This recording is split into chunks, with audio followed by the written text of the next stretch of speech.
Sir আমাদের live চলে আসছে, আপনি কাইন্ডলি স্টার্ট করুন।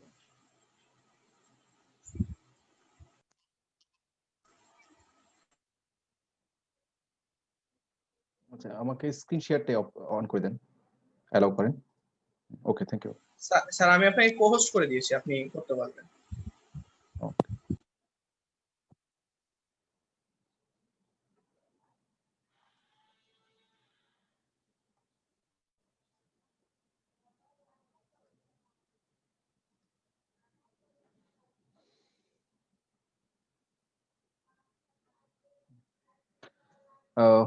We can start now. Dear audience, Assalamu alaikum. Welcome to our session. Today is our stroke session 2. Our topics is acute hemorrhagic stroke. I am Dr. Mohammad Rokunujaman, going to present our topics on acute hemorrhagic stroke. Actually, hemorrhagic stroke is a true medical emergency. Among all strokes, 10 to 20% of all stroke is hemorrhagic strokes, and depending upon site of hematoma, it is classified as intracerebral hemorrhage, subarachnoid hemorrhage, intraventricular hemorrhage, which may be primary interventricular hemorrhage, or from extension from other site, subdural hemorrhage, epidural hemorrhage. The prognosis is worse in case of hemorrhagic stroke than ischemic stroke. In case of moderate to large hematoma, 30-day post-diagnosis mortality rate is 35 to 52%, which is very high.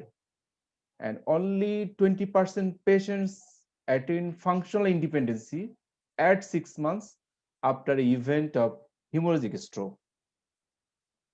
If we look back last 4 decades, hemorrhagic stroke, or as a whole, stroke incidence is decreased in high income countries, but it is 100% increases in low and middle income countries like Bangladesh. If we consider the cause of intracerebral hemorrhage, we can classify it as either abnormalities within the cerebral vessels, which may be due to hypertension, amyloid angiopathy, vascular malformation like AV malformation, aneurysm, some other diseases like Moyamoya disease, even brain tumor, which all can cause abnormal cerebral vessels and cause hemorrhagic stroke. Hemorrhagic stroke can be occurred from abnormalities within the blood itself.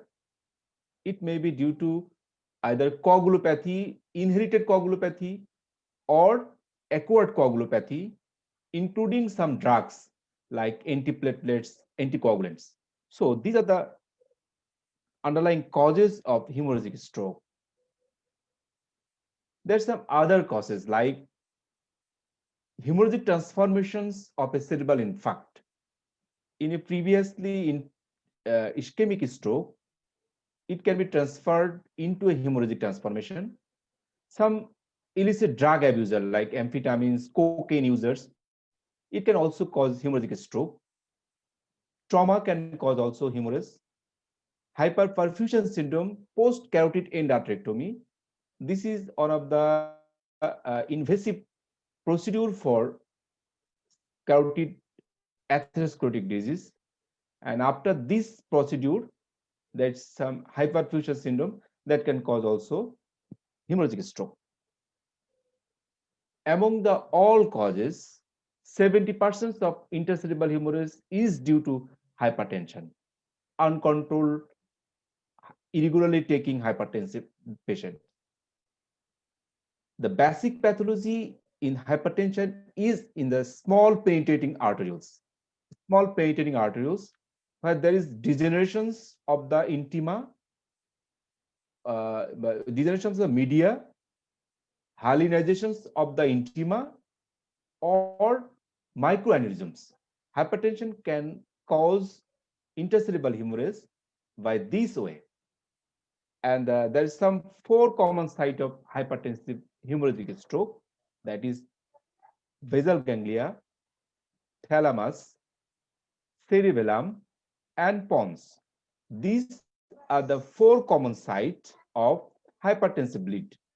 So একটা patient যখন আমাদের কাছে previously hypertensive history থাকবে এবং তার এই 4টা common সাইটে যদি ব্লিডিং নিয়ে আমাদের কাছে আসে, তাহলে আমরা সাসপেক্ট করতে পারি it's due to hypertension. But in case of older age patients, if the age is more than 80 years, more than 50% cause is due to cerebral amyloid angiopathy, due to depositions of amyloid protein in the media or adventitia of small cortical arteries or arterioles. And this cerebral amyloid angiopathy usually cause multiple site hemorrhage, like it can cause lobar hemorrhage, it can cause subdural hemorrhage, it can cause even subarachnoid hemorrhage. And if আমরা যদি amyloid angiopathy এবং hypertensive intercerebral hemorrhage এর ভিতরে পার্থক্য দেখতে চাই, তাহলে দেখব amyloid angiopathy গুলো usually highly recurrence rate, but in case of hypertensive bleed, the recurrence rate is low than amyloid angiopathy. These are the sites of amyloid angiopathy causing intercerebral hemorrhage. It may be cortical hemorrhage, maybe subdural hemorrhage, maybe subarachnoid hemorrhage. There's some other causes of intercerebral hemorrhage, and আমরা specific location দেখেও তার underlying কজটা আমরা অনেক সময় বুঝতে পারি। যেমন এটা একটা প্রিভিয়াসলি ischemic stroke একটা patient, the patient presents with left-sided weakness, left-sided hemiplegia. At day 1, the CT scan showing there is hypodensity involving right MCA territory. But at day 2, the patient deteriorates, and repeat CT scan showing there is hyperdensity. Within this hypodensity, that is hemorrhagic transformations of the infarctive or ischemic stroke. And day 6, the hemorrhage expands the whole more than 2/3 area of the cerebral infarct. So it's the hemorrhagic infarct. These young male patients presented to me with focal seizure. This focal seizure was present for many days, but which was not controlled with usual medication. And he presented to me with sudden severe headache. We did a CT scan of brain, and it showed there is hyperdensity involving left frontal area, and there is also some hypodensity surrounding it. There's some, and within some hypodensity. So there's some mixed density lesions within left frontal area. So we did contrast imaging, and this contrast image showing there is serpentine contrast enhancement. Serpentine contrast enhancement of the above mentioned lesion. So it's most likely intercerebral hemorrhage in the frontal lobe, right, left, due to AV malformations. And we did MRA, magnetic resonance arteriography, and they're showing some AV malformation. So this is one of the cause of intercerebral hemorrhage. When a young patient, normotensive, presented with atypical site hemorrhage like lobar hemorrhage, we should consider is there any AV malformation or aneurysm. And there is multiple hyperdense lesion over brainstem and also cerebellum. And this patient gives history of taking antiplatelets for long time, and now presented with headache, and CT scan showing multiple hyperdense area on different parts. It's intercerebral hemorrhage from antiplatelet drugs. This CT scan showing there is hyperdensity over the right occipital area with a fluid level, that is hypodensity at a fluid level as a definite, সাথে নিচে hyperdensity with effacements of the ventricles and midline shifting. এই ধরনের findings যখন থাকে আমরা বলতে পারি এটাকে যে this hypodensity is unclotted blood, not clotted blood, that is active bleeding, and this is clotted blood.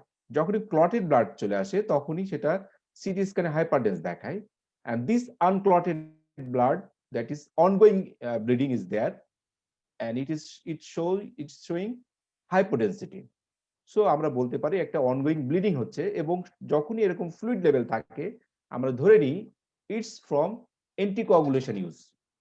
যখন একটা পেশেন্টের এরকম হাইপার ডেন্সিটির সাথে এরকম ফ্লুইড লেভেল থাকবে, যদি পেশেন্টের অ্যান্টিকোয়াগুলেশনের হিস্ট্রি থাকে আগে থেকে, তা আমরা বলতে পারি এটা অরফারিন বা এনি অ্যান্টিকোয়াগুলেন্ট ইনডিউসড ব্লিডিং যেটা অনগোয়িং এখনো চলছে।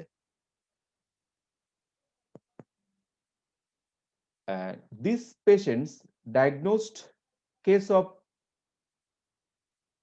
carcinoma breast, now presented with headache, CT scan showing multiple hyperdensity over multiple area.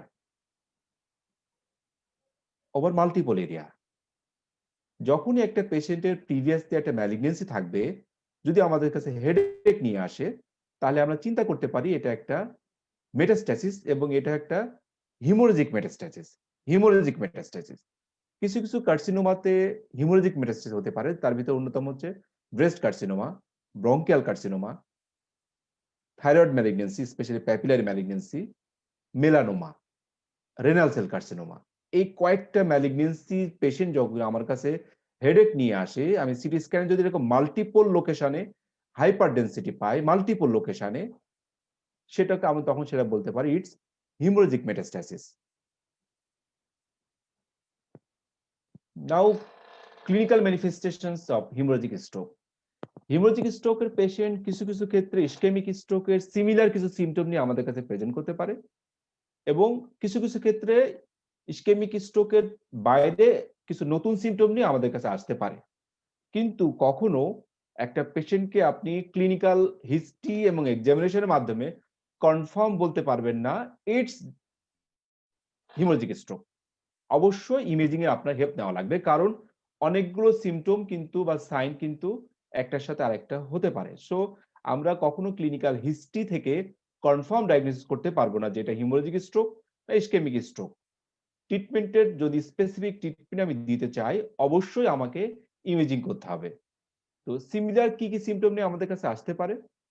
Some focal neurological symptoms like hemiparesis, hemiplegia, hemisensory impairment, slurring of speech, even visual defects, এটা নিয়ে আমাদের কাছে আসতে পারে, যেটা just ischaemic stroke like symptoms. কিছু কিছু symptom নিয়ে আসতে পারে, যেমন headache, nausea, vomiting, convulsion, altered sensorium এবং হাইলি এলিভেটেড বিপি। এই সিমটমগুলো ইউজুয়ালি ইসকেমিক স্ট্রোকে হয় না, তবে ইসকেমিক স্ট্রোক কিন্তু হতে পারে। সুতরাং সবগুলো সিমটমই কিন্তু দুই স্ট্রোকে হতে পারে। সুতরাং যদি কেউ আমাদেরকে প্রশ্ন করে যে আমি ক্লিনিক্যালি কি একটা পেশেন্টকে হিমোরেজিক বা ইসকেমিক বলবো কিনা, অবশ্যই বলবো না, আমি এটাকে স্ট্রোক বলবো, এবং স্পেসিফিক ট্রিটমেন্ট দিতে গেলে অবশ্যই আমাকে ইমেজিং করতে হবে। আমরা একটা পেশেন্ট যখন আসবে, আমরা কি কি ইনভেস্টিগেশন করব in case of haemorrhagic stroke? Complete blood count including platelet count, এটা আমরা করব। অনেক সময় থ্রোম্বোসাইটোপেনিয়া থেকে কিন্তু ইন্টারসেরেব্রাল হিমোরেজ হতে পারে, লিউকেমিয়া থেকে কিন্তু অনেক সময় ইন্টারসেরেব্রাল হিমোরেজ হতে পারে। So complete blood count including platelet count, electrolytes, blood urea nitrogen, creatinine and glucose. Prothrombin time with INR and APTT, especially in case of those patients who are taking anticoagulants. Associated, is there any cardiac anomaly, abnormalities? then we can go for cardiac specific troponin. In young patients with illicit drug abusers, we will go for some toxicology screen, especially cocaine and other symptomatic drugs, ECG, and the most important is neuroimaging, either CT or MRI, যেটা আমাদের available সেটা আমরা করব। তবে MRI করলে অবশ্যই GRE sequence, gradient ইকে সিকোয়েন্সটা আমরা অবশ্যই করব যদি আমরা এমআরআই করে থাকি। এবং কিছু কিছু ক্ষেত্রে আমরা কন্ট্রাস্ট এনহ্যান্সিং আমরা ইমেজ করতে পারি, যেমন আমরা একটা দেখালাম যে যদি আমার এভিএম সাসপেক্ট থাকে সেগুলো আমরা কন্ট্রাস্ট করতে পারি। Even vascular imaging, either city angiogram or MR angiogram or DSA, যে কোনো আমরা একটা করতে পারি স্পেশাল সার্কামস্ট্যান্স, এটা আমরা পরে ডিসকাস করব। তাহলে main modalities of investigation is neuroimaging, either city or MRI which is available. If MRI, then definitely there should be with GRE sequence.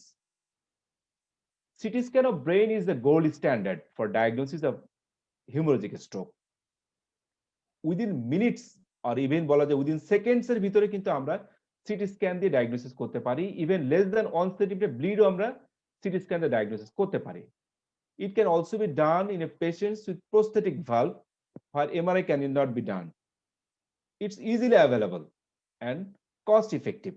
So আমরা CT scanner choice করব for hemorrhagic stroke diagnosis এর জন্য, but there's some drawbacks in CT scan. Very small pontine and medullary hemorrhages can be overlooked in CT scan. আবার একটা patient যদি আমরা 2 সপ্তাহের বেশি নিয়ে আসে, তার সিম্পটমটা 2 সপ্তাহের বেশি, সেক্ষেত্রে সিটি স্ক্যান করলে এটা ইনফেকশন না হিমোরেজ সেটা বোঝা অনেকটা টাফ হয়ে যায়, কারণ 2 সপ্তাহ পরে বোথ ইনফেকশন এবং হিমোরেজ দুইটাই কিন্তু হাইপোডেন্স দেখা যায়। সুতরাং 2 সপ্তাহ পরে যদি কোনো পেশেন্ট আমার কাছে আসে বা একটা ক্রনিক মানে হেমোরেজিক স্ট্রোক, সেক্ষেত্রে আমরা সিটি স্ক্যান যাব না, সেক্ষেত্রে আমাদেরকে এমআরআই হেল্প লাগবে। এমআরআই আমরা করব যদি অবশ্যই সাথে GRE sequence, gradient echo sequence আমরা নিব যদি ডায়াগনোসিস করতে চাই আমরা, এবং এটা কিন্তু অ্যাকুরেট ডায়াগনোসিস করতে পারে as like as of CT scan. এবং পোস্টিরিয়র ফসাতে কোনো হিউমারাস থাকলে it can be easily diagnosed by MRI. Brainstem humerus can be easily diagnosed by MRI, and especially আমরা যেটা আগে বললাম, if there is old hemorrhage or chronic hemorrhage, then the timing is very important. সেক্ষেত্রে আমরা MRI help নিতে পারবো এবং কোন সময় হিমোরেজটা হচ্ছে সেটা আমরা এমআরআই এর মাধ্যমে সহজে ডায়াগনোসিস করতে পারি। And this is a 40 years male patient presented to us with sudden headache, vomiting, and left-sided weakness. His CT scan showing there is a large hypodensity involving right temporoparatal region with ventricular effacement and mild midline shifting. So it's intercerebral hemorrhage with a mass effect. And this also CT scan of brain showing there is hypodensity involving left capsular ganglionic region with perilesional hypodensity, that is perilesional edema. The ventricles are effaced and blood also found there is extension into the ventricles. So, and that midline is also shifted. So it's an intercerebral hemorrhage involving left capsuloganglionic region with mass effect with ventricular extension.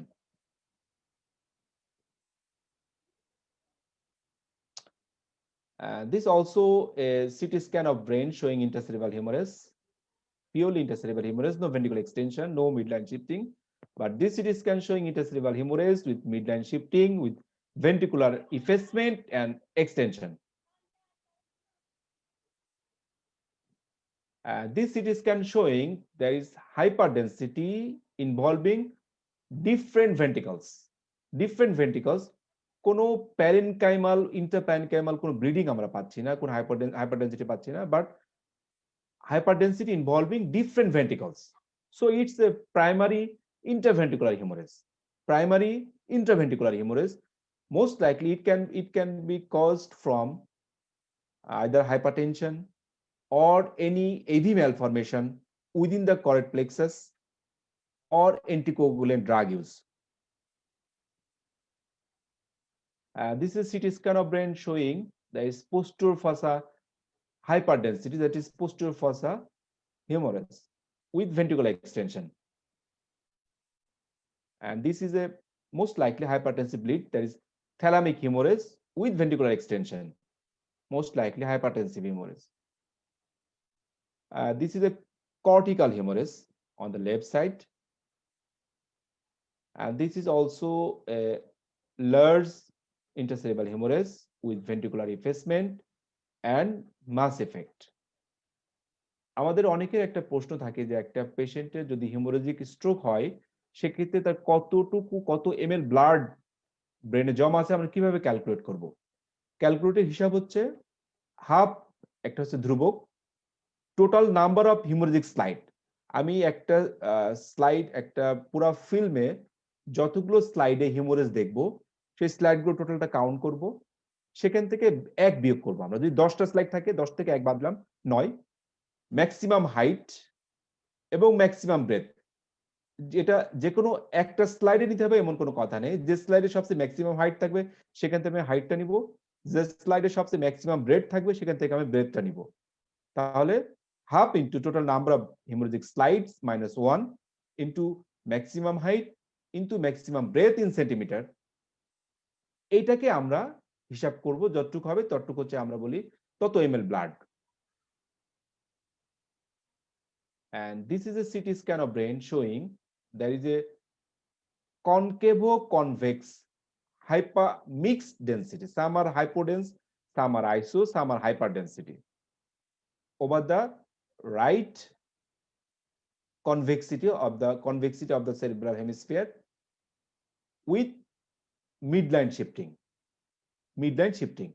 So it's a subdural hemorrhage. It's a subdural hemorrhage. On the right hand side, you can see there is this subdural hemorrhage is acute and chronic. Subdural hemorrhage যেগুলো হাইপোডেন্সিটি থাকে সেগুলো হচ্ছে আপনার chronic, isodense থাকলে সেটা হচ্ছে সাবঅ্যাকুট, এবং যেগুলো হাইপারডেন্স থাকে সেগুলো হচ্ছে অ্যাকিউট। সুতরাং এটা acute on chronic subdural hematoma. This CT scan showing there is a biconvex hyperdensity over left cerebral hemisphere or convexity with ventricular effacement and midline shifting. It's epidural hematoma. তাহলে কনকেভো convex margin যখন হবে তখন সেটাকে বলবো subdural, আর যখন বাইকনভেক্স যখন হবে সেটাকে বলবো আমরা epidural haemorrhage. Epidural haemorrhage usually arterial bleed, subdural haemorrhage usually breathing vein rupture থেকে সাবডুরাল হেমাটোমা হয়, আর এপিডুরাল হেমারেজটা মেইনলি হচ্ছে মিডিয়াল মেনিঞ্জাল আর্টারির রাপচার থেকে সাধারণত এপিডুরাল হেমাটোমা হয়। These also are the examples of subdural hematoma.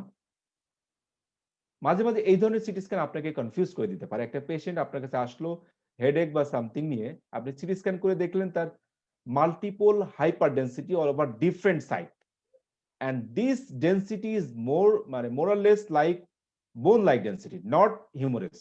Bone like density, যখনই আপনি bone like density পাবেন তখন আপনি এটাকে হিউমারেজ আর বলবেন না, এটা হলো একটা ক্যালসিফিকেশন। সো অনেক সময় আপনাকে এই ধরনের সিটি স্ক্যান আসলে আপনাকে কনফিউজ করে দিতে পারে যে আসলে হিউমারেজ না ক্যালসিফিকেশন।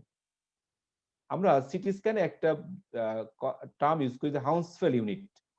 সাধারণত যখনই আপনি সিটি স্ক্যানে মেশিনে এখানে একটা প্রপ দিবেন যে এটার হাউন্সফেল ইউনিট বা সিটি ইউনিট কত, যখনই এই সিটি ইউনিটটা 100 বা তার বেশি হয়ে যাবে তখন সেটা হবে ক্যালসিফিকেশন, 50-এর নিচে থাকলে সেটা হবে হিউমারেজ।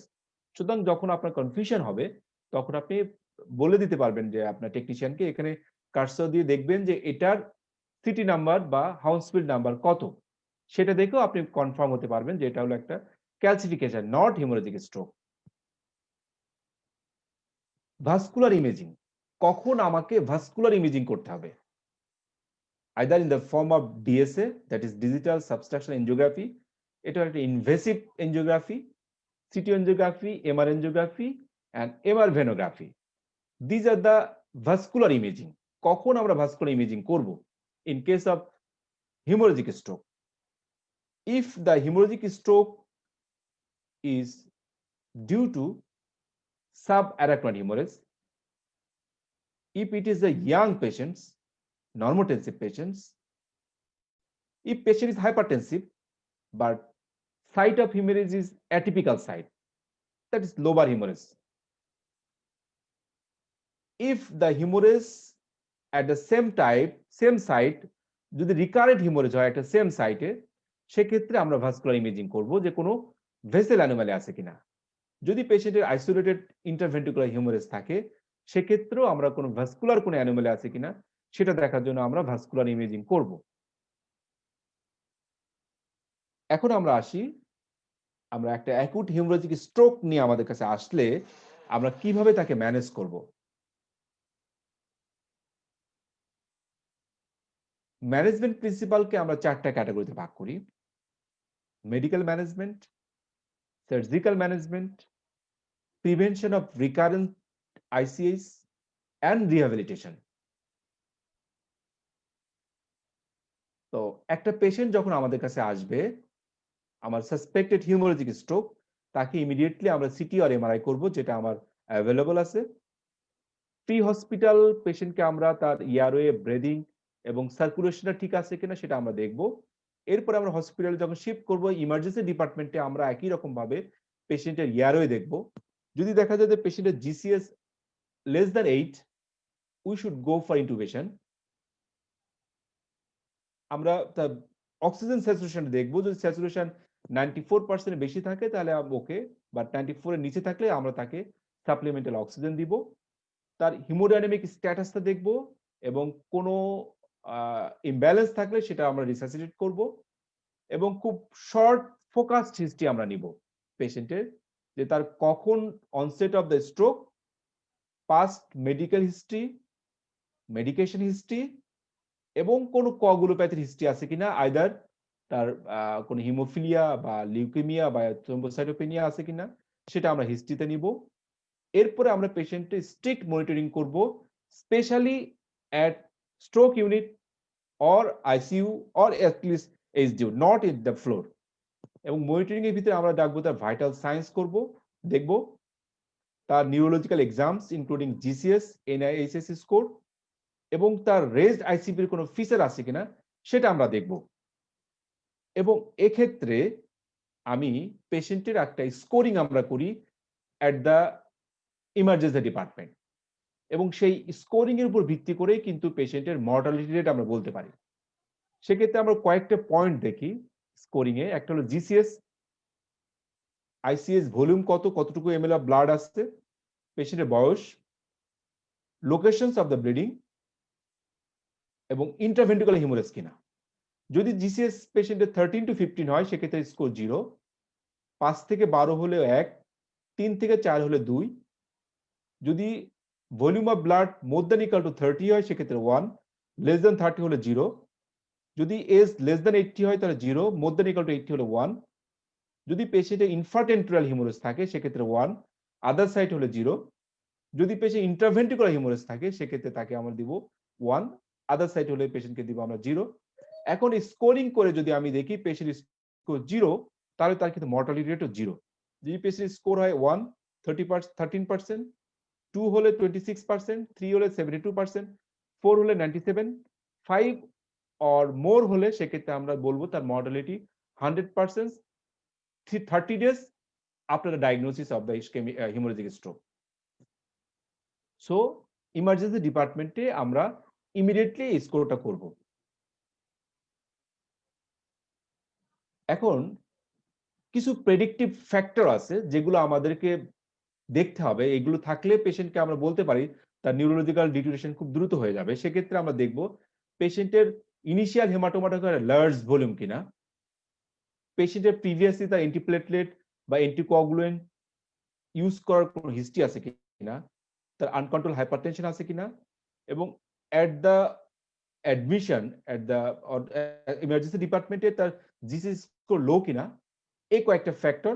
সাথে spot sign on CT angiography, এটাও একটা ফ্যাক্টর। অনেক সময় আমরা দেখি this is CT scan of brain, আমরা এখানে একটা হাইপার ডেন্সিটি দেখতে পাচ্ছি। যখন আমরা সিটি এনজিওগ্রাম বা করে যখন দেখবো এখানে একটা এটাকে বলে আমরা spot sign, this indicates that it's active bleeding. So এই পেশেন্টের এখনো ব্লিডিং হচ্ছে। সুতরাং যখনই আমরা এরকম একটা স্পট সাইন দেখবো সিটি এনজিওগ্রাফি স্পেশালি বা সিটি কন্ট্রাস্টে, তখন আমরা বুঝতে পারবো এটা একটা ব্যাড সাইন এবং এই পেশেন্টগুলো নিউরোলজিক্যাল ডিটোরিয়েশন হতে পারে। তাহলে দিস আর দ্য ফ্যাক্টরস, এই ফ্যাক্টরস গুলো আমরা ইনিশিয়ালি খেয়াল করব যে পেশেন্টের নিউরোলজিক্যাল আর্লি ডিটোরিয়েশন হবে কি হবে না। এখন ফার্স্টে আমরা আসবো মেডিকেল ম্যানেজমেন্ট। যদি আমরা ইন্টারসেরিব্রাল হিউমারেজের pathophysiology according to the time events আমরা দেখি, তাহলে দেখবো at the seconds of the event there is vascular rupture. At first hour there is hematoma formation. 1 to 6 hours the hematoma expansion. 1 to 72 hours there is perihematoma edema formation and mass effect. তাহলে আমাদের খেয়াল রাখতে হবে যখন 1 থেকে 6 ঘন্টার ভিতরে কিন্তু পেশেন্টের হেমাটোমা গ্রোথ বা হেমাটোমা এক্সপানশন হয় এবং 3 দিন পর্যন্ত কিন্তু পেশেন্টের পেরিলেশনাল ইডেমাটা বাড়তে থাকতে পারে এবং পেশেন্টের মিডলাইন শিফটিং হতে পারে এবং পেশেন্ট ডিটোয়েট করতে পারে। আমরা যদি একটা কেস দেখি, পেশেন্টের একটা case history, this is 68 years old man with previously hypertensive, presented with left side hemiparesis and sensory loss. পেশেন্টের সিমটম অনসেটের 4.5 ঘন্টার ভিতরে পেশেন্ট ডিটোয়েট করলো। যদি পেশেন্ট এরকম 4.5 ঘন্টার ভিতরে ডিটোয়েট করে তাহলে আমরা সাসপেক্ট করতে পারি it's due to haematoma expansion. এই পেশেন্টে দেখেন তা ইনিশিয়াল সিটি স্ক্যানে দেখছিলাম আমরা একটা অল্প হিমোরেজ ছিল, বাট 4.5 ঘন্টা পরে দেখা গেল তার হিমোরেজটা অনেক বড় হয়ে গেছে, দিস হেমোরেজ ইজ এক্সপান্ডেড এবং পেশেন্টের ডিটোরিয়েশনের কজ হচ্ছে this haemorrhage expansion. Case number 2, a 76-year-old woman was found poorly responsive with left-sided weakness. She was intubated and there was left-sided hemiplegia. She can open her eyes, respond to commands initially, but after 72 hours patients gradually deteriorated.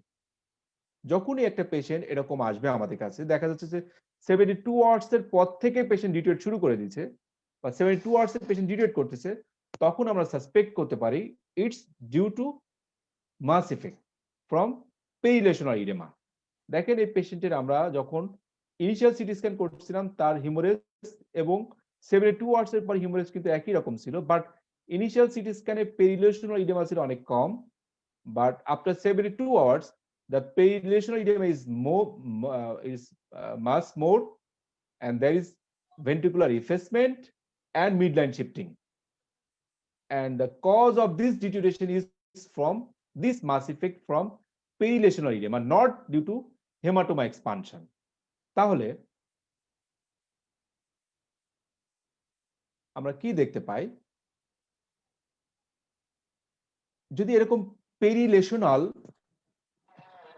আমরা যখন ischemic স্ট্রোকে দেখছিলাম যে ischemic স্ট্রোকের যে একটা ইনফাক্ট code থাকে, সেই কোডের চারিদিকে থাকে ইসকেমিক পেনাম্ব্রা, তাহলে কি হিমোরেজিক স্ট্রোকে কি একই রকম ঘটনা ঘটে যে মাঝখানে একটা কোর হিমোরেজ আর তার চারিপাশে পেনাম্ব্রা?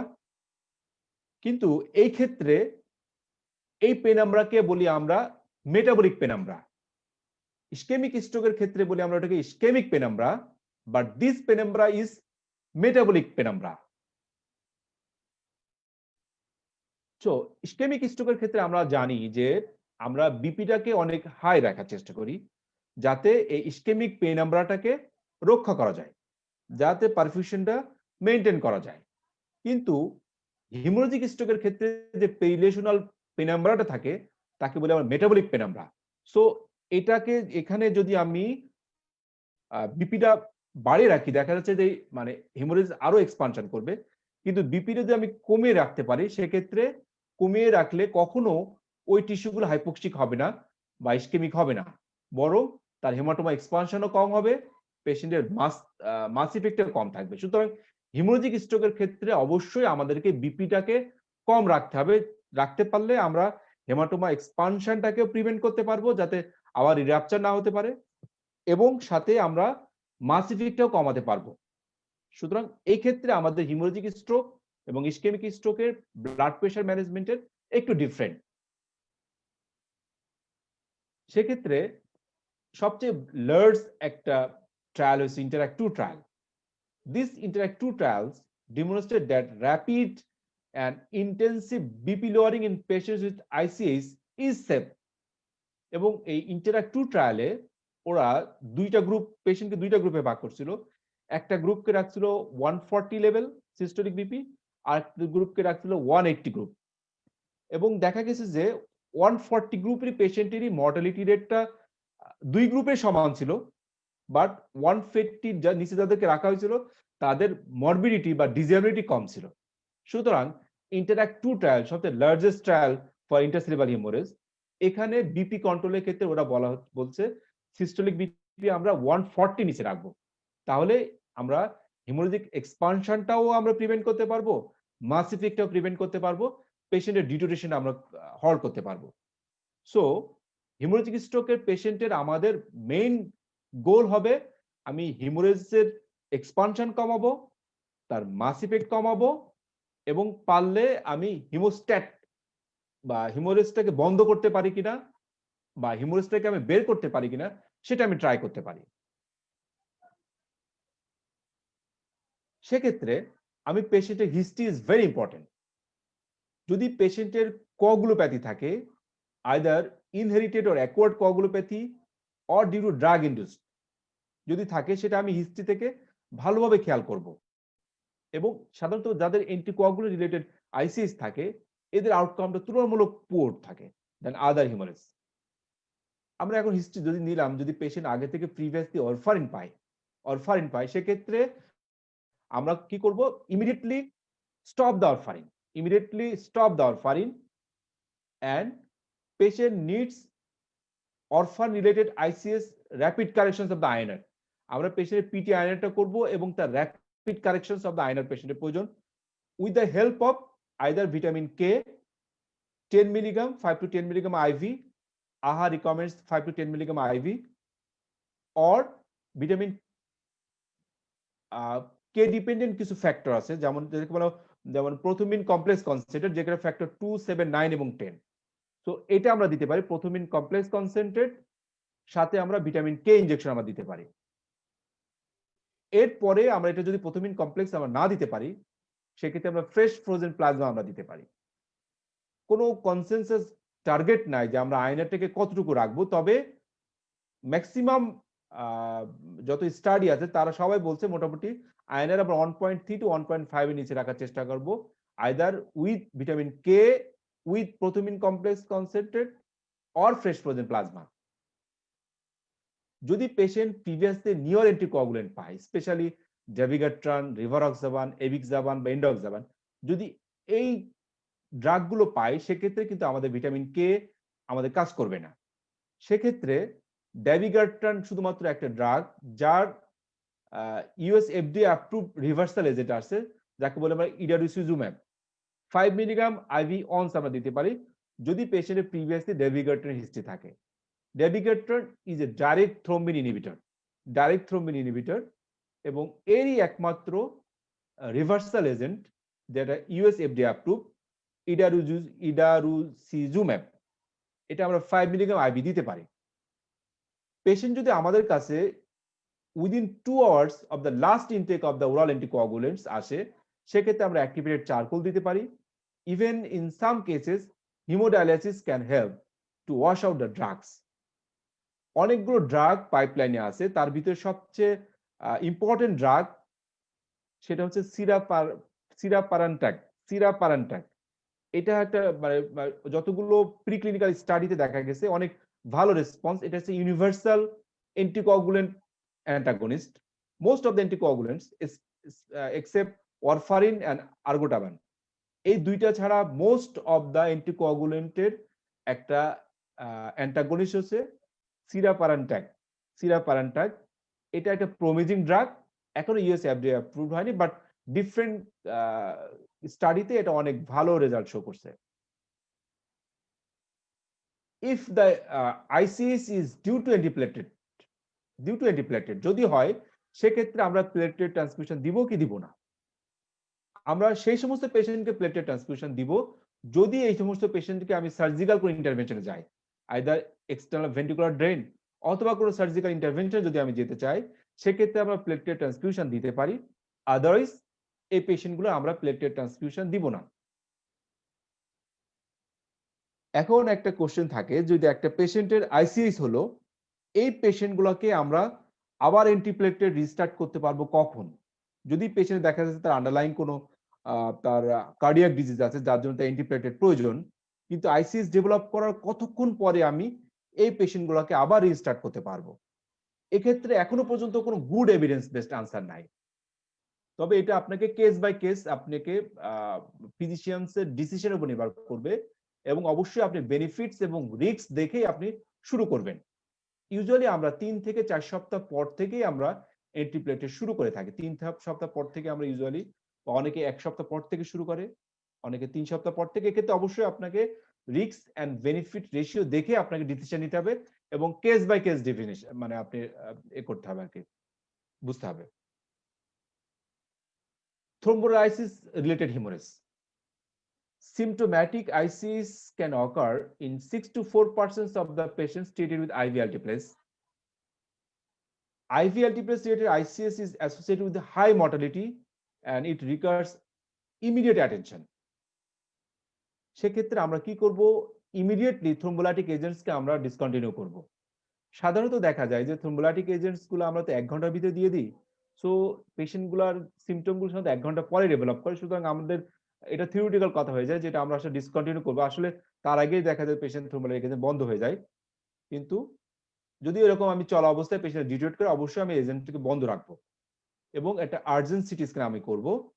পেশেন্টের সিমটোম্যাটিক হিমোরেজ থাকুক আর না থাকুক, 24 ঘন্টা পরে আমি এমনি পেশেন্টকে সিটি স্ক্যান করে থাকি। যদি পেশেন্টের সিমটম থাকে, সেক্ষেত্রে অ্যাজ আর্লি অ্যাজ পসিবল আমি একটা নন কন্টাক্ট সিটি স্ক্যান আমি করব। পেশেন্টকে ইমিডিয়েট রিঅ্যাসেসমেন্ট করব, তার এয়ারওয়ে, ব্রিদিং, তার বিপিটাকে কন্ট্রোল রাখবো আমরা। তার যদি হিমোরেজিস সিমটোম্যাটিক থাকে, সেক্ষেত্রে আমরা এই থ্রোম্বোলাইসিসের এগেইনস্টে যে সমস্ত ড্রাগ আছে সেগুলো আমরা ব্যবহার করতে পারি, যেমন ক্রায়োপ্রেসিপিটেট। ক্রায়োপ্রেসিপিটেট আমরা দিতে পারি 10 ইউনিট আইভি দিতে পারি আমরা। যদি ক্রায়োপ্রেসিপিটেট আমরা অ্যাভেলেবল না পাই অথবা কন্ট্রাইন্ডিকেট থাকে, সেক্ষেত্রে আমরা either tranexamic acid, even amino caproic acid আমরা দিতে পারি। এবং কোনো কিছু যদি আমরা না পেয়ে থাকি, সেক্ষেত্রে আমরা ফ্রেশ ফ্রোজেন প্লাজমা আমরা দিতে পারি in case of thrombolysis related haemorrhage. যদি পেশেন্টের হিমোরেজিক ট্রান্সফরমেশনটা অ্যাসিমটোম্যাটিক থাকে, একটা মাইনর সাইজ থাকে, সেক্ষেত্রে আমরা পেশেন্টের স্পেসিফিক এজেন্টে না যেয়ে কেবলমাত্র কনজারভেটিভ ম্যানেজমেন্টে রাখতে পারি এবং সেখান থেকে পেশেন্ট ইমপ্রুভ করতে পারে। এন্ড জেনারেল ম্যানেজমেন্টে অন্যতম হচ্ছে blood glucose control. Hyperglycaemia and hypoglycaemia both are bad for intercerebral haemorrhage. So আমাদেরকে পেশেন্টকে হাইপারগ্লাইসিমিয়া হতে দেওয়া যাবে না, পেশেন্ট প্রিভিয়াসলি ডায়াবেটিক আর নন ডায়াবেটিক, এবং পেশেন্টকে হাইপোগ্লাইসিমিয়াতে নিয়ে আসা যাবে না। সেক্ষেত্রে আমাদের টার্গেট গোল থাকবে আমরা 140 to 180 মিলিগ্রাম পার ডিএল হিসেবে আমরা পেশেন্টের ব্লাড গ্লুকোজটাকে কন্ট্রোল রাখবো, প্রিফারেবলি উইথ ইনসুলিন যদি পেশেন্ট আগে থেকে ডায়াবেটিক থাকে। Temperature, hyperthermia impairs the outcome in ICS, এবং হাইপারথার্মিয়া যদি থাকে, সেক্ষেত্রে হিমোরেজ এক্সপানশন হওয়ার অনেক চান্স থাকে। সুতরাং আমাদের পেশেন্টকে অবশ্যই আমরা টেম্পারেচারটা কমিয়ে রাখবো। এখন অনেকে বলে থাকে যে হাইপোথার্মিয়া করে পেশেন্ট গুলোকে কোনো ইমপ্রুভমেন্ট বা কোনো থেরাপিউটিক কোনো বেনিফিট পাওয়া যেতে পারে কিনা হাইপোথার্মিয়া, কিন্তু স্টাডিতে দেখা গেছে না, থেরাপিউটিক হাইপোথার্মিয়া খুব বেশি উন্নতি করে না in case of intercerebral haemorrhage. সুতরাং আমাদের টার্গেট থাকবে আমরা নর্মোথার্মিয়া রাখবো, not hypothermia, not hypothermia. Seizure.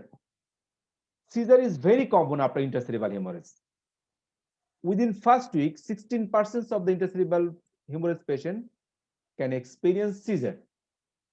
এবং এই সিজার গুলো সাধারণত যে সমস্ত আইসিএস কর্টিক্যাল লোকেশনে থাকে, সেক্ষেত্রে তাদের সিজারের চান্স থাকে অনেক বেশি। এখন আমাদের প্রশ্ন থাকে যে আমরা প্রোফাইলেকটিক অ্যান্টি এপিলেপটিক ড্রাগ শুরু করব কি করব না। একটা পেশেন্টের আইসিএস আছে, তাকে আমরা প্রোফাইলেকটিক অ্যান্টি এপিলেপটিক শুরু করব কি করব না। আমরা কখনো প্রোফাইলেকটিক অ্যান্টি এপিলেপটিক ড্রাগ শুরু করব না। ইভেন কি দেখা গেছে যাদেরকে প্রোফাইলেকটিক অ্যান্টি এপিলেপটিক ড্রাগ শুরু করা হয়েছে তাদের আরো রেসপন্স তাদের আরো খারাপ হয়েছে। সো আমরা প্রোফাইলেকটিক অ্যান্টি এপিলেপটিক ড্রাগ শুরু করব না। কিন্তু একটা পেশেন্টের যদি ক্লিনিক্যাল সিজার হয় অথবা ইলেকট্রোগ্রাফিক সিজার হয়, আমরা কখন ইলেকট্রোগ্রাফিক সিজার বলবো, দেখা গেল যে একটা পেশেন্টের যতটুকু হিমোরেজ তার সেই অনুপাতে পেশেন্টের কনসাস লেভেলটা আরো বেশি, হয়তো হিমোরেজ অল্প but patient is more unconscious. যদি এরকম ডিসপ্রপোর্শনিয়েট আনকনসাসনেস থাকে সেক্ষেত্রে পেশেন্টের আমরা এটা ইজি করব, কারণ ডিসপ্রপোর্শনিয়েট আনকনসাসনেস আর level of consciousness indicates that is undergoing electrographic seizure. দেখা যায় ক্লিনিক্যাল কোনো সিজার হচ্ছে না বাট ব্রেনের ভিতরে তার সিজার হচ্ছে। যদি এরকম থাকে তাহলে অবশ্যই সেই পেশেন্টদেরকে আমরা অ্যান্টি এপিলেপটিক ড্রাগ দিব, আমরা অ্যান্টি এপিলেপটিক ড্রাগ দিব। এখন দেখা গেছে যে আমরা কতদিনের ড্রাগটা দিব। যদি পেশেন্টের seizure within 7 days of onset of seizure interseptal haemorrhage হয়, যদি সিজারটা 7 দিনের ভিতরে হয় তাহলে সেক্ষেত্রে আমরা অ্যান্টি এপিলেপটিক ড্রাগ 3 মাস পর্যন্ত রাখবো, যদি 7 দিনের ভিতরে হয়। যদি পেশেন্টের সিজার 7 দিনের পরে হয় সেক্ষেত্রে আমরা 1 বছর পর্যন্ত অ্যান্টি এপিলেপটিক ড্রাগ রাখবো, এরপরে আমরা গ্র্যাজুয়ালি ট্যাপার করব। কারণ 7 দিনের ভিতরে যদি হয় সেক্ষেত্রে আমরা মনে করতে পারি কোনো মেটাবলিক ডিসঅর্ডারের কারণে এই সিজারটা হতে পারে। সুতরাং সেক্ষেত্রে আমরা শর্ট ডিউরেশনে অ্যান্টি এপিলেপটিক ড্রাগটা রাখবো, বাট 7 দিনের পরে যদি পেশেন্টের সিজার ডেভেলপ করে সেক্ষেত্রে আমরা 1 বছর পর্যন্ত অ্যান্টি এপিলেপটিক ড্রাগটা আমরা কন্টিনিউ করব। কিন্তু যদি দেখা যাচ্ছে পেশেন্টের অনেকদিন পরে, হয়তো 1 মাস বা 2 মাস বা 3 মাস পরে পেশেন্টের সিজার হলো, তাহলে সেক্ষেত্রে আপনাকে prolong time even for indefinite পিরিয়ডও কিন্তু আপনার অ্যান্টি সিজার মেডিকেশন লাগতে পারে। কারণ সেক্ষেত্রে মনে করতে হবে যে পেশেন্টের ওখানে ফাইব্রোসিস হয়েছে বা অন্য কোনো চেঞ্জ হয়েছে, চেঞ্জ হওয়ার ফলে ওখান থেকে একটা এপিলেপটিক ফোকাই হচ্ছে যেটা পার্মানেন্টলি এপিলেপ্টোজেনিক। সুতরাং সেই পেশেন্টের প্রলং ডিউরেশনে তার অ্যান্টি এপিলেপটিক ড্রাগ লাগবে। এক্ষেত্রে চয়েস অফ ড্রাগ, আমরা কোন কোন ড্রাগ গুলো সাধারণত পোস্ট স্ট্রোক সিজার ইউজ করে থাকি। কমনলি আমরা carbamazepine, phenytoin, even newer anti epileptic drugs গুলো আমরা ইউজ করতে পারি। আমরা সবচেয়ে বেশি ইউজ করে থাকি ফেনাইটওয়াইনটা, দামও কম, এফিকেসিও better. Managements of intercranial haemorrhage, intercranial pressure it's very important. আমরা একটা পেশেন্টের ইসকেমিক স্ট্রোক হোক বা হিমোরেজিক স্ট্রোক হোক সেক্ষেত্রে আমরা তার রেস্ট আইসিপির কোনো ফিচার আছে কিনা সেটা আমরা দেখব। যদি রেস্ট আইসিপির কোনো ফিচার থাকে, আইদার পেশেন্টের হেডেক, ভমিটিং, কনভালশন, পেশেন্টের ব্রাডিকার্ডিয়া, হাইপারটেনশন, পেশেন্টের প্যাপিলোডেমা, যদি এই ফিচারগুলো থাকে সেক্ষেত্রে পেশেন্টকে অবশ্যই তার রেস্ট আইসিপি ম্যানেজ করতে হবে। এটা head elevation at 30 degree angle, head in the midline position, mild sedative agents can be used. আমরা টাইট সার্ভাইকাল কলারকে অ্যাভয়েড করব। We can use hyperventilation, mannitol, or hypertonic saline in impending herniation. Even EVD, external ventricular drainage, can be done to minimize the intracranial pressure. There is no role of steroid to reduce intracranial pressure in ischemic stroke or hemorrhagic stroke. The role of steroid in vasogenic edema from musculation of the cerebrum, but not from ICs or ischemic stroke. So আমরা স্ট্রোকের ক্ষেত্রে আমরা steroid আমরা use করব না। DVT prophylaxis, it's very neglected issue in our country. DVT prophylaxis, একটা পেশেন্টের যখন আইসিএস ডেভেলপ করে তার ডিভিটি চান্স থাকে 0.5 to 13% এবং পালমোনারি এম্বোলিজমের চান্স থাকে 0.7 to 55%, so high chance. So এই পেশেন্টগুলোকে আমরা কি করব, যদিও তার পেশেন্টের ডিভিটি হওয়ার চান্স থাকে কিন্তু পেশেন্ট হিমোরেজ আছে, সেক্ষেত্রে আমরা কি করতে পারি, নন ফার্মাকোলজিক্যাল ম্যানেজমেন্ট যেমন intermediate pneumatic compression at the beginning of the haemorrhage আমরা স্টার্ট করব, এবং লো ডোজ সাবকিউটেনিয়াস হেপারিন অথবা আনফ্রেকশন হেপারিন আমরা ইউজ করতে পারি for ডিভিটি prophylaxis.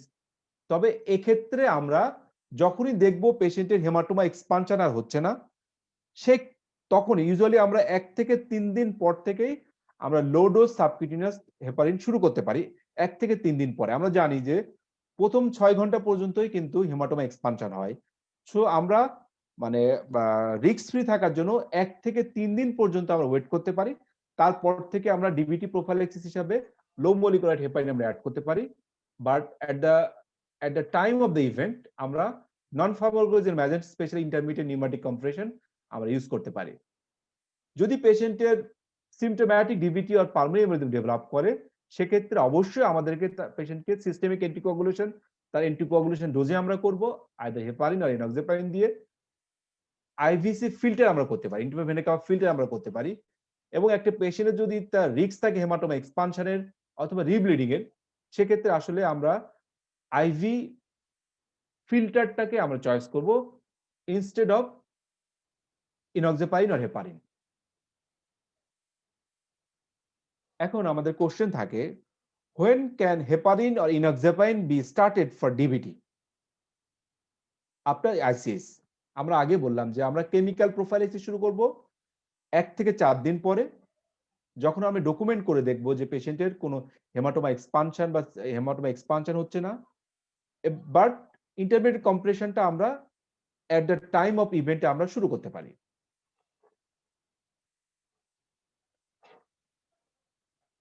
And now surgical management.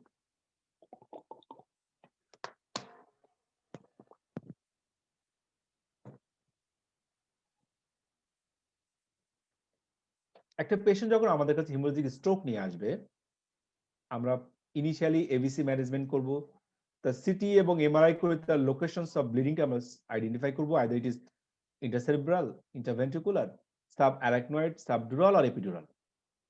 এরপরে পেশেন্টের আমরা আইসিপিটা মনিটর করব, তার লেভেল অফ কনসাসনেস দেখব, তার নিউরোলজিক্যাল কোন ডেফিসিট আছে কিনা তাই স্কোরিং করব আমরা।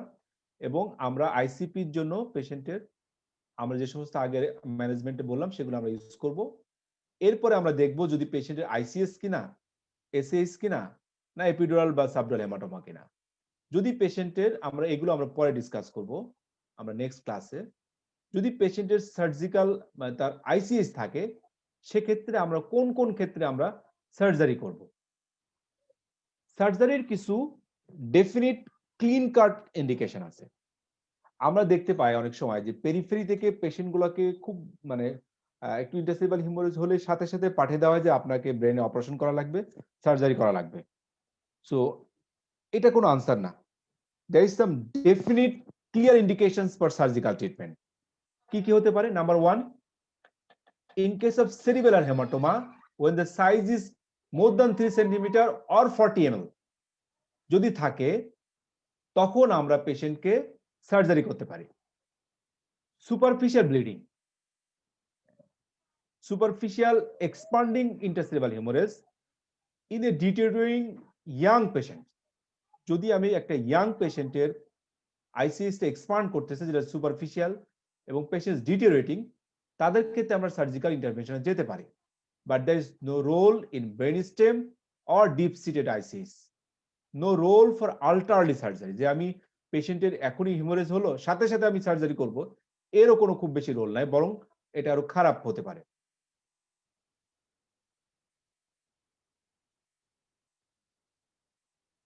এক্ষেত্রে স্টিচ 2 ট্রায়াল বা স্টিচ ট্রায়াল আছে, যেটা হচ্ছে সুপ্রাটেন্টোরিয়াল lobar haemorrhage without ventricular extension. এই পেশেন্ট গুলাকে এই স্টিচ ট্রায়ালে ওরা 2টা ক্যাটাগরিতে ভাগ করছিল এবং ওদের ইনক্লুশন ক্রাইটেরিয়া ছিল যে পেশেন্টের আইসিএস হবে যেটা কর্টেক্স থেকে less than or equal to 1 centimetre দূরত্বে থাকবে, 10 to 100 ml ব্লাড থাকবে, within 48 hours of bleeding, conscious patients. এই ক্রাইটেরিয়া যারা ফুলফিল করবে তাদেরকে তারা 12 ঘন্টার ভিতরে একটা গ্রুপকে সার্জারি করছিল আর একটা গ্রুপকে কনজারভেটিভ ম্যানেজমেন্টে রাখছিল, স্টিচ 2 ট্রায়াল। কিন্তু দেখা গেছে রেজাল্টে সার্জিক্যাল মেকিং ডিসিশন মেকিং এ দেখা যাচ্ছে যে আসলে যাদেরকে কনজারভেটিভ ম্যানেজমেন্ট রাখা হয়েছিল এবং যাদেরকে সার্জারি করা হয়েছিল, দুই গ্রুপের কোনো সিগনিফিকেন্ট কোনো চেঞ্জ নাই, দুই গ্রুপের সিগনিফিকেন্ট কোনো চেঞ্জ নাই, ইমপ্রুভমেন্ট, এবং আর্লি সার্জারি কোনো রোল নাই in case of stage 2 trial.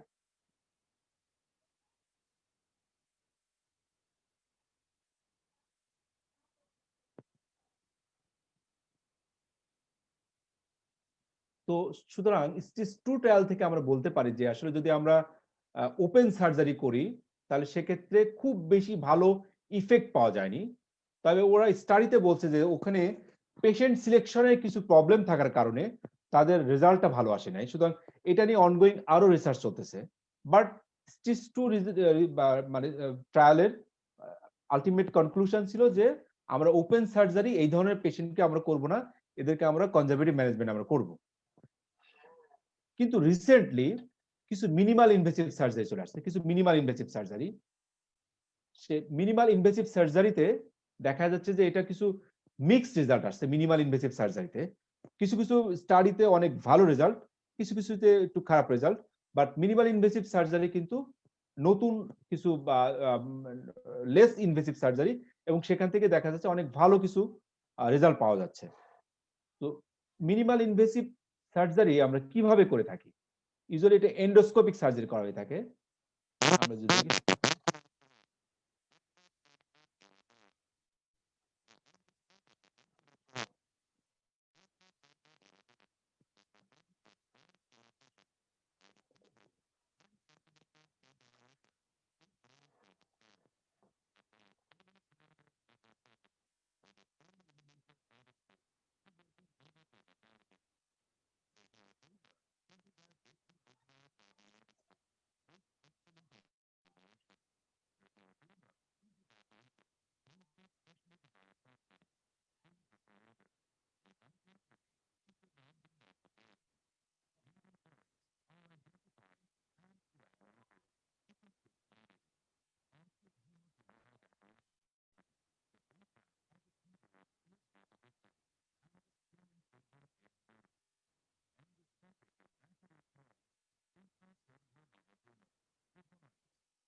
তো মিনিমাল ইনভেসিভ সার্জারির জন্য তিনটে স্টাডি আরসিটি এখন ongoing. Invest RCT, that is endoscopic ICS evacuation with Apollo device. ENRIS, early minimally invasive removal of ICS with brain path device. And MIND trial, neuro evacuation with Artemis device. These are the three randomized control trials are ongoing on minimal invasive surgery for intercerebral hemorrhage.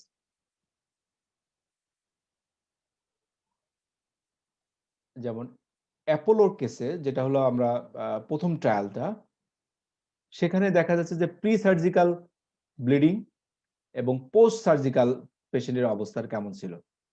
এবং এই স্টাডিগুলো অনেকটা মানে আমাদেরকে আশা জাগানোর মতো যে যদি আমি early surgery করতে পারি এবং পেশেন্টগুলোকে যদি আমি মিনিমাল ইনভেসিভ ওয়েতে যদি হেমাটোমাটাকে বের করতে পারি, তাহলে পেশেন্টের মর্টালিটি রেট অনেক কমছে এবং মরবিডিটি অনেক কমছে।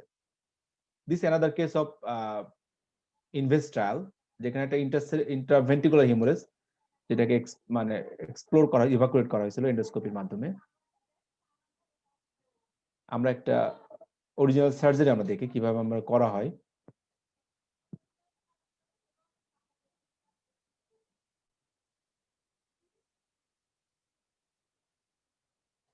এটা হচ্ছে প্রি অপারেটিভ একটা সিটি স্ক্যান, যেখানে প্রায় 56 ml ব্লাড ছিল, একটা deep seated bleeding, intercerebral haemorrhage, deep seated bleeding, 56 CC haematoma. এই পেশেন্টগুলোকে আমরা ব্রেন ল্যাব নেভিগেশনের মাধ্যমে একটা ট্রানজেক্টরি ম্যাপিং করে থাকি, যে আমরা কোন ওয়ে দিয়ে পেশেন্টের এন্ডোস্কোপটা ভিতরে ঢোকাবো। একটা ব্রেন ল্যাব নেভিগেশনের মাধ্যমে আমরা ট্রানজেক্টরি ম্যাপিং করে থাকি।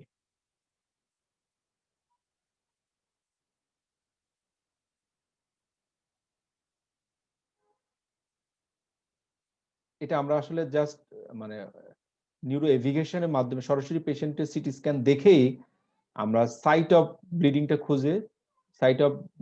খুঁজে সেই অনুযায়ী আমরা এটাকে প্রসিড করি।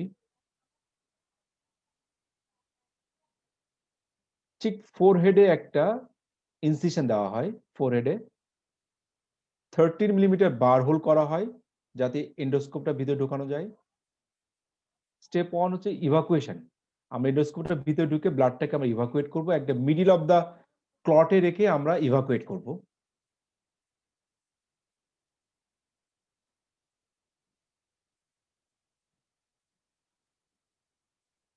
কার্টিং and aspiration active, but brain parenchyma থেকে একটু দূরে রাখা হয়। এরপর ক্লটটাকে হোমোজেনাইজেশন করা হয় উইথ কাটিং এন্ড অ্যাসপিরেশন। এরপরে টিপটাকে একটু উপরে নিয়ে আসা হয় away from the normal প্যানক্যামা।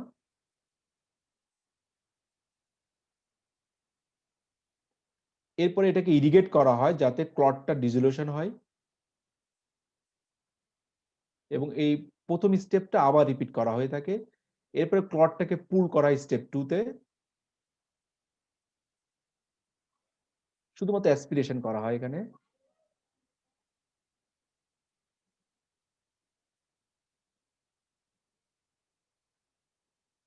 Clot pulled towards the center of the sheath.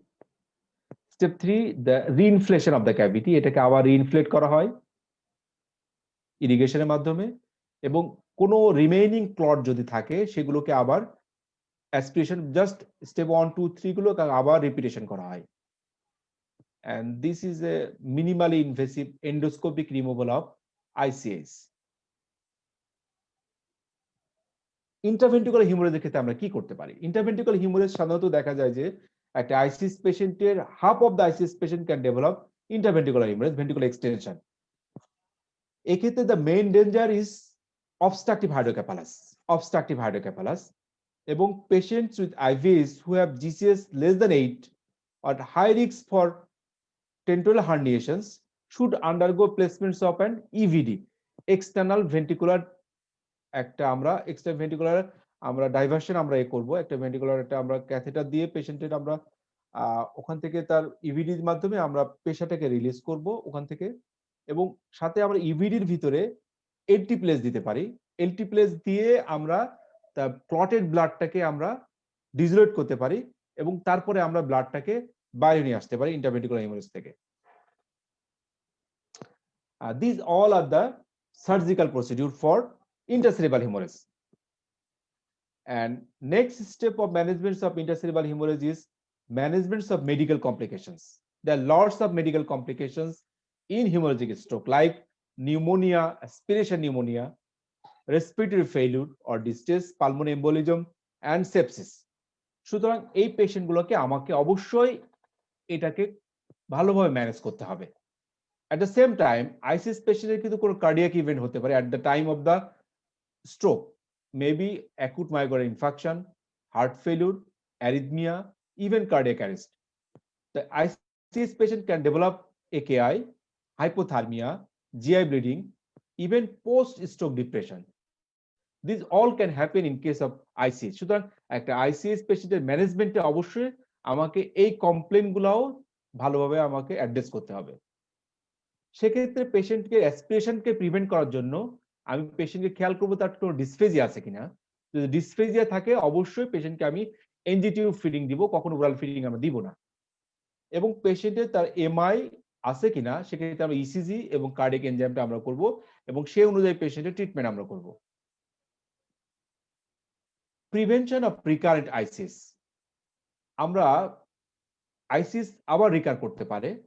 কিছু কিছু ফ্যাক্টর আছে যে ফ্যাক্টরগুলো যদি থাকে সেক্ষেত্রে রিকারেন্স রেট কিন্তু অনেক বেশি থাকে। যদি পেশেন্টের লোবার হিমোরেজ থাকে, ওল্ডার এজ পেশেন্টস, যদি পেশেন্টের মাইক্রোব্লিড, নাম্বার অফ মাইক্রোব্লিড থাকে অনেক বেশি থাকে যদি গ্রেডিয়েন্ট ইকোতে, এবং পেশেন্ট যদি তার আইসিস এর পরেও তার অ্যান্টিকোয়াগুলেশন প্রয়োজন হয় তার আন্ডারলাইং কোনো কন্ডিশনের কারণে, সেক্ষেত্রে এই ধরনের পেশেন্টগুলো রিকারেন্স রেট কিন্তু অনেক বেশি থাকে।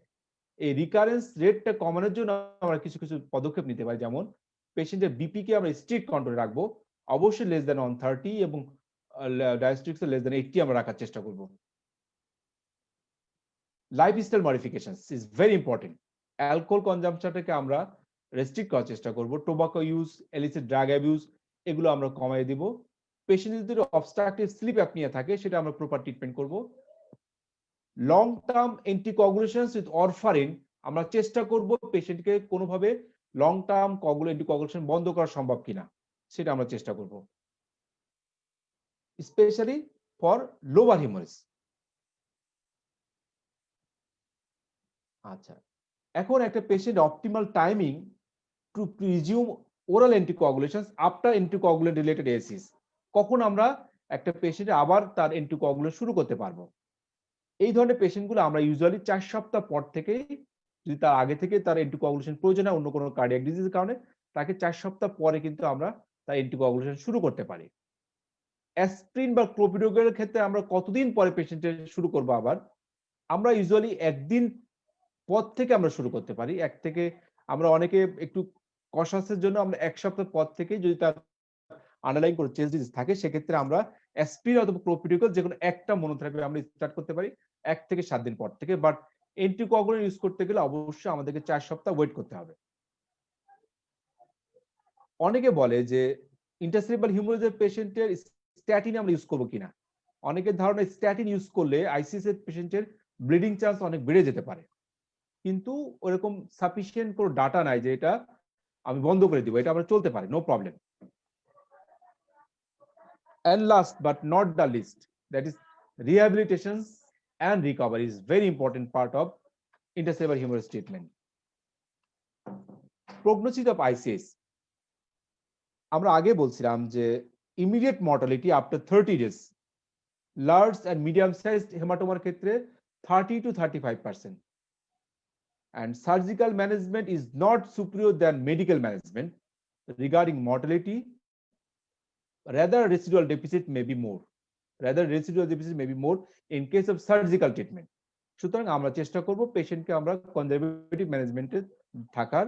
যদি পেশেন্ট স্পেসিফিক ইন্ডিকেশন থাকে, ক্লিন কাট ইন্ডিকেশন থাকে, যদি সেরিব্রাল হিমোরেজ 40 ml এর বেশি থাকে, সেক্ষেত্রে এটা ইয়াং পেশেন্ট, সারফেস ব্লিডিং ডিটেরিওরেট করতেছে, তাদের ক্ষেত্রে এই দুইটা কন্ডিশন ছাড়া আমরা সার্জিক্যাল ইন্টারভেনশনে আমরা ইউজুয়ালি যাব না। যদি মিনিমাল ইনভেসিভ সার্জারি যে ট্রায়ালগুলো চলতেছে, যে ট্রায়ালগুলো যদি কোনো ভালো কোনো রেজাল্ট দেয় আলটিমেটলি, সেক্ষেত্রে আমরা তখন মিনিমাল ইনভেসিভ সার্জারির দিকে যেতে পারবো, যেটা আমাদের দেশে এখনো ওরকম অ্যাভেলেবল না। And that's all from intercerebral hemorrhage. কোনো কোশ্চেন আছে কিনা? Any question?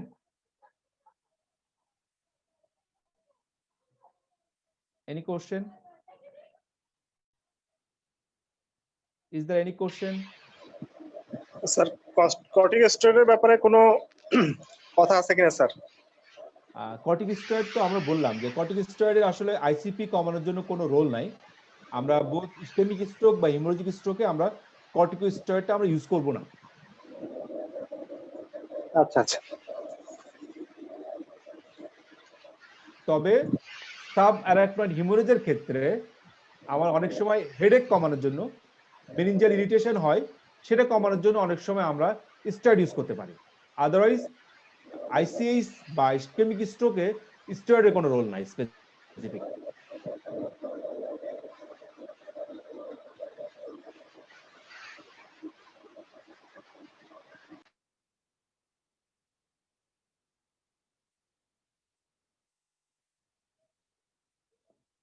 আচ্ছা, আজকে মানে পার্টিসিপেন্ট কি মানে এতে কি অনেক কম মানে জুমে?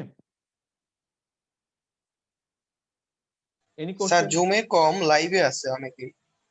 লাইভের কোশ্চেনগুলো আমরা কিভাবে পেতে পারি? কোনো কোশ্চেন থাকলে কারো? স্যার আমি আপনাকে এখানে মেসেজে আমি তুলে দিচ্ছি যে সব লাইভে মেসেজগুলো, কোশ্চেনগুলো আসে আর কি।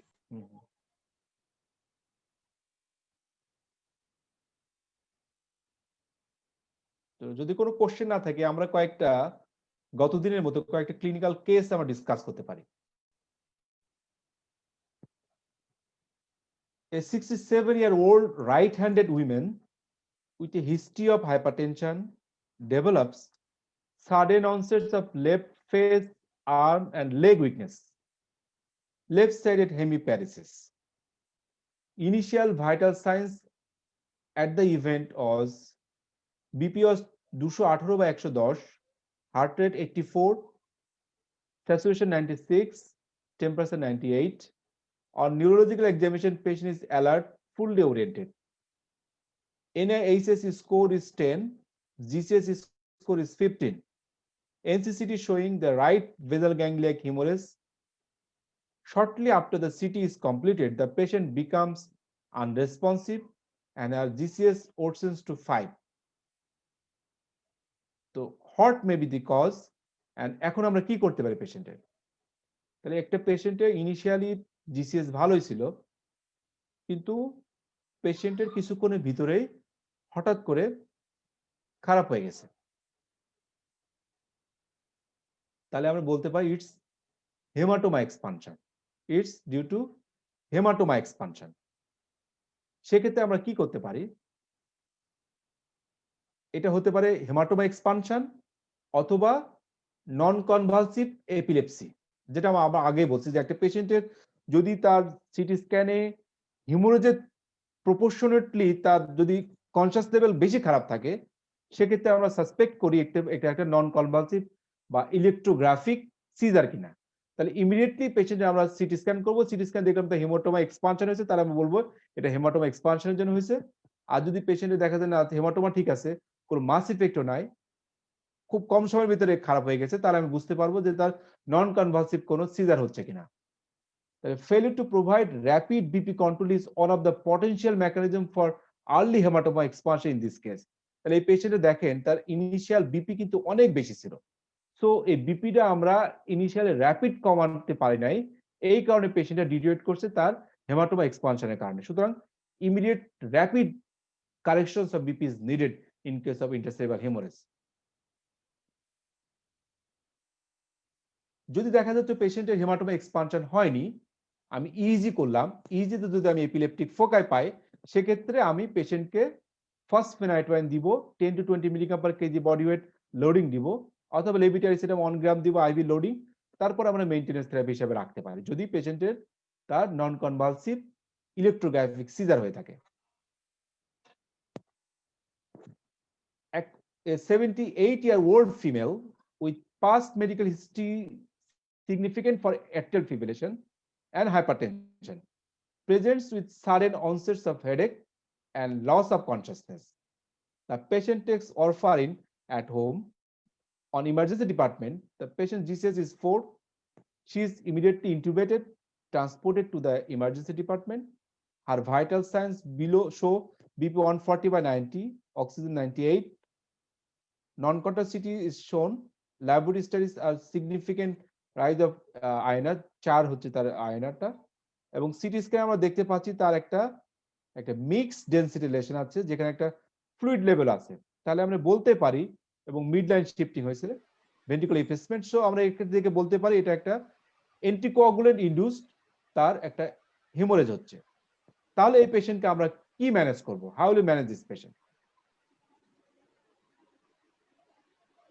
তাহলে এই পেশেন্টকে ইমিডিয়েটলি তার আমরা অরফাইনটা বন্ধ রাখবো, এবং এই পেশেন্টের আয়নারটাকে আমরা 1.3 to 1.5 আনার জন্য আমরা ভিটামিন কে দিব 10 মিলিগ্রাম আইভি, সাথে আমরা প্রথমিন কমপ্লেক্স কনসেন্ট্রেট দিব। যদি আমি পিসিসি না পাই, সেক্ষেত্রে আমরা পেশেন্টকে ফ্রেশ ফ্রোজেন প্লাজমা দিতে পারি, এবং this is the specific management in this group of patient. আচ্ছা, thrombolysis related interventricular hemorrhage. A 56-year-old woman presents with right hemiparesis, slurring of speech. Her NIHSS score is 9, NCCT is unremarkable. সুতরাং এই পেশেন্টকে আমরা ivy thrombolysis করেছিলাম, যার যেহেতু কোনো city স্ক্যানে normal finding ছিল, NIHSS স্কোর 9 ছিল, তাদেরকে আমরা আইভি এলটিপ্লেস শুরু করছিলাম। Shortly after initiating the drip of the LTPLAS, she develops a severe headache along with projectile vomiting and becomes unresponsive. Vital signs showing bradycardia, raised BP, irregular breathing. These all are the signs of raised ICP. The drip is discontinued immediately. The patient gets intubated and repeat CT is obtained. This CT scan showing there is interventricular hemorrhage in a patient getting LTPLAS. How will you manage this patient? তাহলে আমরা প্রথমত দেখতে পাচ্ছি এই পেশেন্টের raised আইসিপির feature গুলো আছে, সুতরাং তাকে আমরা রেজড আইসিপির ম্যানেজমেন্টে ইমিডিয়েটলি করব, তার পজিশনিং করব ঠিক মতো, তার হাইপার ভেন্টিলেশন করার চেষ্টা করব, ম্যানিটল অথবা হাইপারটনিক সোলিন আমরা স্যালাইন আমরা দিতে পারি, এবং এই পেশেন্টের আমরা একটা নিউরোসার্জিক্যাল কনসালটেশন নিতে পারি ফর এক্সটার্নাল ভেন্ট্রিকুলার ড্রেন। একটা ইভিডির জন্য আমরা নিউরোসার্জিক্যাল একটা আমরা নিতে পারি, কারণ তার ইন্টারভেন্ট্রিকুলার হিমোরেজ, সুতরাং আমাদের একটা ইভিডি যদি আমরা দিই এবং ইভিডির ভিতরে যদি আমরা আবার এলটি প্লাস লো ডোজে দিয়ে ক্লটটাকে আমরা রিমুভ করতে পারি, তাহলে পেশেন্ট কিন্তু ইমপ্রুভ করবে। এবং সাথে সাথে এলটি প্লাস রিভার্সালের যে সমস্ত ড্রাগ আমরা ইউজ করে থাকি, যেমন ক্রায়োপ্রেসিপিটেট বা আমরা যে ফ্রেশ ফ্রোজেন প্লাজমা, সেগুলো আমরা স্টার্ট করবো। তাহলে এই পেশেন্টের ইমিডিয়েটলি সাপোর্টিভ ম্যানেজমেন্টের ভিতরে তার আইসিপিটা আমরা কমানোর চেষ্টা করব, including external ventricular drainage with or without LT place into the EVD. Second হচ্ছে LT প্লাস রিভার্সাল প্রোটোকল, আমরা যে ক্রায়োপ্রেসিপিটেট অথবা আমরা পেশেন্টের ফ্রেশ ফ্রোজেন প্লাজমা দিব। আচ্ছা, এটা আমরা নেক্সট ক্লাসে করব। আচ্ছা, এটা এই পেশেন্টের a 65 years old male with history of hypertension was brought to the emergency department after he was found at home unresponsive.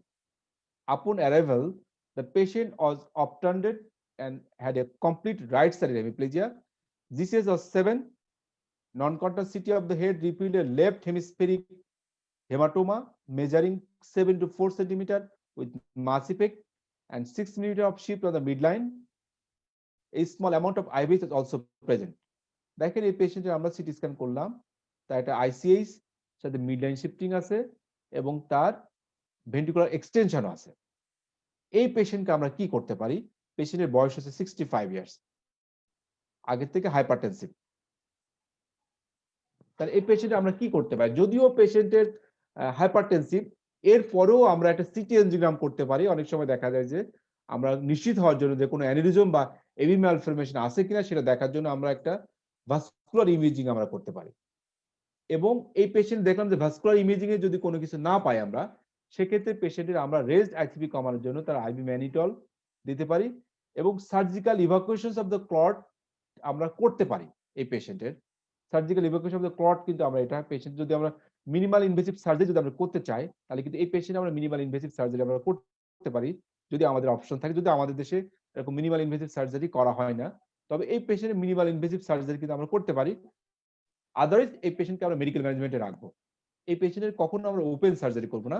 যদি সম্ভব হয় তাহলে মিনিমাল ইনভেসিভ সার্জারিগুলো আমরা করতে পারি, অথবা পেশেন্টের আমরা মেডিকেল ম্যানেজমেন্টে রাখবো।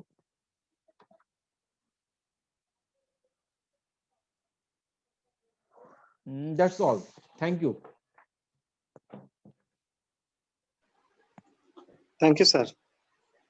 Welcome. Any question? Sir thank you sir. Sir আমাদের লাইভে এখনো অনেক পার্টিসিপেন্ট জয়েন আছেন, কিন্তু কোনো কোশ্চেন এখন আমরা দেখতেছি না।